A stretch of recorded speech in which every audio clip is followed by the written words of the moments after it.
সকাল সকাল খাওয়া দাওয়া করে যাইতেছি, যাইতে ভাত লইয়া বন্ধে ভাত আছে এনে। এই যে আমি ভাতগুলো নিয়ে নিলাম। তো আজকে ফার্স্ট বাবার জন্য ভাত নিয়ে বন্ধে যাচ্ছি। তো তারপরে আমি আমার সাইকেলে উঠে পড়লাম। তো কৃষকের যে একটা পরিশ্রম সেটা বলার মতো না।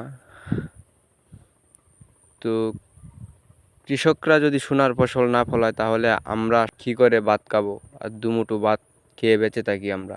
আর যদি দুমুঠো ভাত না খেতে পারি তাহলে তো আমরা বেঁচে থাকতে পারবো না। তবে সবচেয়ে বড় অবদান হচ্ছে কৃষকের। তো আমি গর্ব করে বলতে পারি আমার বাবা একজন কৃষক, আমি একজন কৃষকের ছেলে।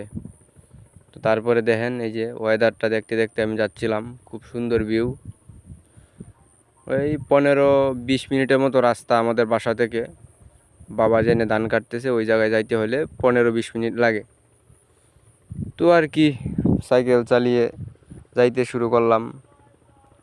আর ভাবতেছি একটা ব্লগ করলে তো ভালোই হয়, যার জন্য এই ব্লগটি করা আর কি।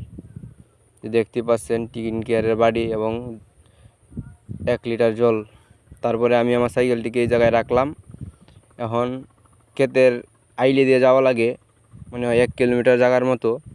নিচে ওরা ধান কাটতেছে। তো যাইতে হলে 1 কিলোমিটার জায়গা হাঁটা লাগে, হাঁটার পরে তাদের কাছে পৌঁছানো সম্ভব। এখন ভাত বাবার জন্য আনছি, আর এইখানে যাইতেছি এখন। চলো এদিকে আরেকজন আমার সঙ্গী। বাবার সামনে ভিডিও ধরতে ভয় লাগে, তার জন্য কাকার সামনে ভিডিও ধরলাম। কাকা দেখেন কি সুন্দর ধান কাটতেছে। তো গাইস বাদ দিয়ে আইসা বললাম সাইকেলের প্রায় কাছাকাছি।